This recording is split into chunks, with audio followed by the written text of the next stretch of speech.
How often do we ask students if they have any questions, only to be met with silence? Without a response, it can be a challenge to collect data about students' mastery of the content. Ensuring that every student is progressing in real time requires more than just a well-delivered lecture. It requires a systematic approach to monitoring growth. In this video, we will examine intentional checks for understanding throughout the instructional period. We will also address the critical now what, providing a clear framework for instructional pivots and interventions when misconceptions arise. Checking for understanding, also known as formative assessment, is imperative for helping teachers adjust instruction in real time through reteaching, peer-to-peer collaboration, appropriate scaffolding, and strategic grouping and regrouping of students to meet their specific learning needs. Let's go to an 11th grade history classroom where the teacher utilizes formative assessment to gauge student mastery and inform his instruction. All right, folks, let's go ahead and get started. So our objectives for today, you want to be able to identify and interpret symbols, analogies, and irony in political cartoons to determine a cartoonist's perspective on the New Deal and FDR utilizing the Pope's method. And we're going to evaluate executive power. This is going to bring us back to our essential standard, evaluating the impact of FDR's court packing plan on the balance of power between the executive and judicial branches. And we want to identify specific New Deal initiatives such as the TVA and the AAA and explain how they expanded the federal government's role in the economy. So remember, our essential standard is to think about what is the changing role of the federal government during this historical moment in our country's history, right? So we want to kind of consider that as we move through the rest of today, okay? All right, so we're going to start first with that information source that you have right in front of you, which is called the Pope's method. I know you got some sentence frames in front of you as well, but if you could pull up the Pope's political cartoon analysis in front of you, we're going to just go over these really quickly. So, okay, very similar to the See, Think, Wonder that we've done a lot of in this class when we're looking at photographs or pieces of art or whatever primary source analyses we're conducting. Very similar to the See, Think, Wonder. It's a way to deconstruct the source to better understand it. So you're taking your time kind of analyzing the source. And political cartoons are very unique in the sense that this Pope's method allows us to really kind of deconstruct the different elements of the political cartoon so we could better grasp the meaning and synthesize that into some understanding, okay? All right, so for our first P, it's going to be the people, okay? So we want to identify specific individuals, politicians, or groups that are portrayed in the cartoon. Our O stands for objects and symbols. You want to look for items that represent larger ideas and note any text labels or captions. My P is going to be parallels. So this is going to be connections drawn across not only the cartoon, but across our unit of study, right? So what else are we noticing in the cartoon as it relates to the historical context of that time period, right? So for us, the context is FDR's presidency and the New Deal, right? So that's going to be the context from which we're drawing those parallels, okay?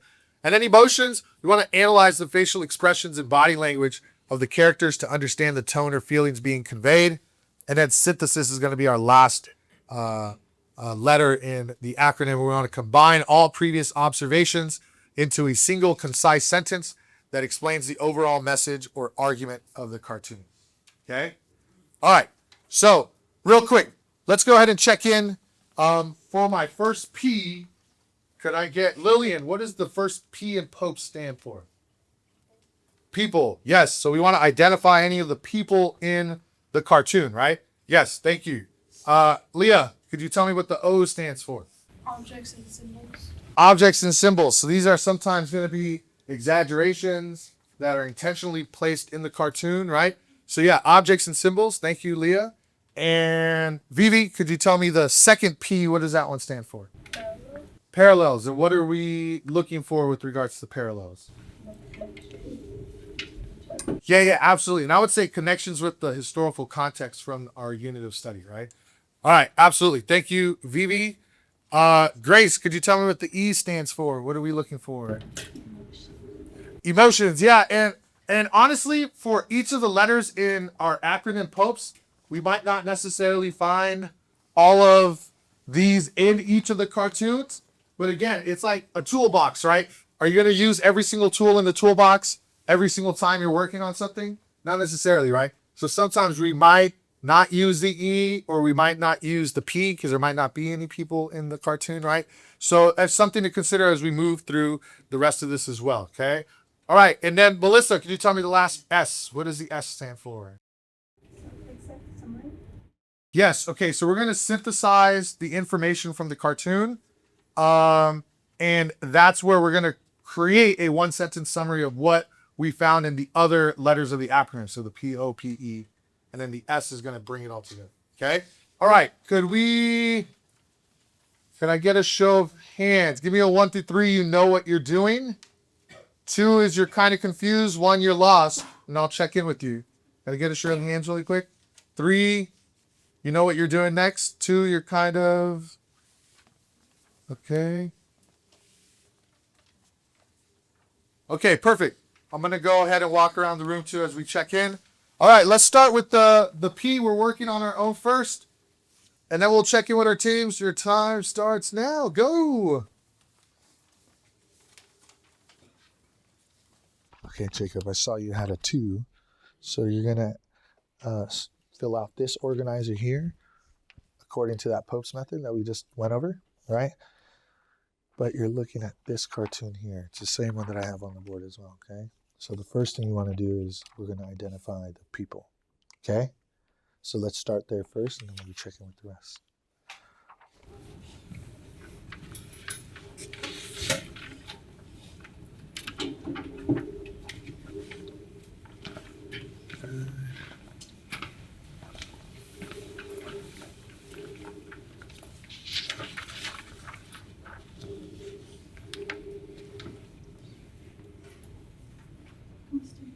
Yes.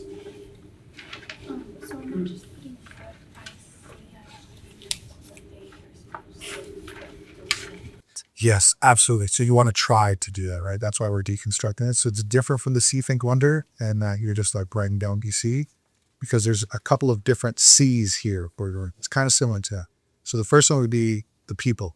So what people do you see in the cartoon, right? So we have an individual here, an individual here. And then do I say that the train conductor is supposed to be whoever he's... Yeah, you want to add that note too, whoever you think that is? Yeah, absolutely. And then for the next one, objects and symbols, now we're not looking at the people, we're looking at the other elements of the word cartoon, right? Cool. Okay, we'll check in right now. Cool. All right, folks. Okay, irregardless of whether you are done or not, I still see some folks working, but we're going to have a moment to check in with each other, okay? All right, so for this next structure, what we're going to do is a stand-up pair-up. So you're going to get up, find someone in the room. They have to be from outside of your original table group, and then link up with each other. I'm going to have my person whose head is closest to the ground will start first, and then my next person will share out, okay? If I think we're kind of balanced, but if we're not, I will find a group for you, and we can round robin it, okay, as well. But I'll check in with you as well in a moment, okay? All right, folks, stand up, please. Stand up. Okay, find someone.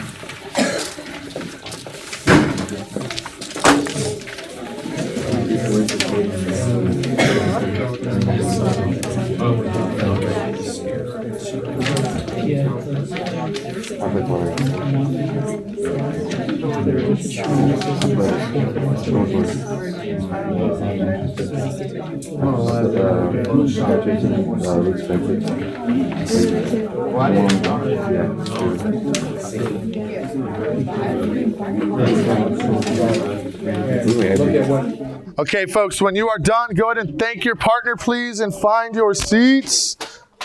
Thank you, Andres, Jacob, for getting that done.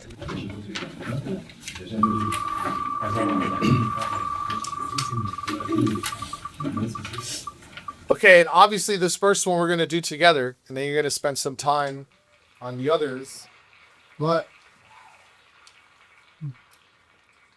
okay, let's go ahead and check in with 7.3 or 8.3, sorry. Oh. Julian. Yeah, Yeah. Okay, Julian, we're going to check in with you first. Who did you check in with? Maybe.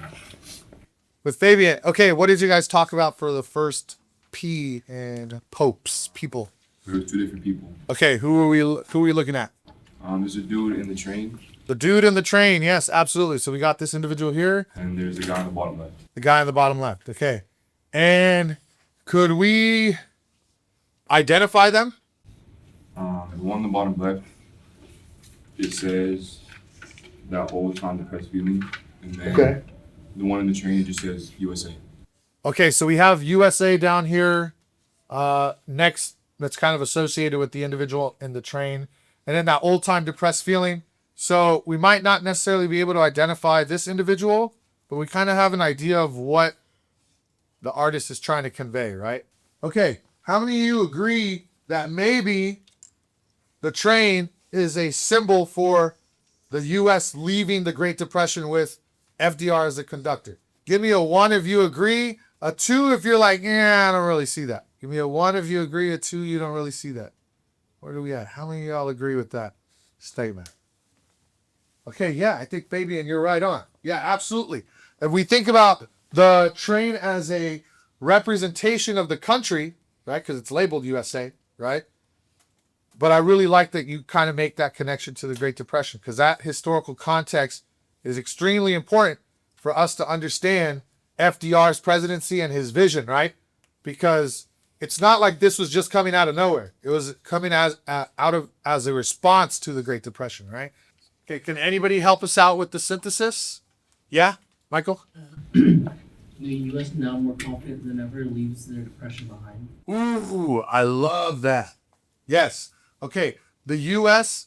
now more confident than ever leaves the Great Depression behind, right? Absolutely. Thank you, Mike. Good job. Go ahead and add that, right? Remember, the reason why we do these structures in class is because if you were kind of stuck or you didn't feel like you really got something, that's the reason why we do this, so we can kind of fill in some of those gaps, right? So we're all on the same page moving forward, okay? Formative assessments are essential because they monitor student mastery, provide real-time feedback, and allow for immediate adjustments to instruction and on-the-spot interventions.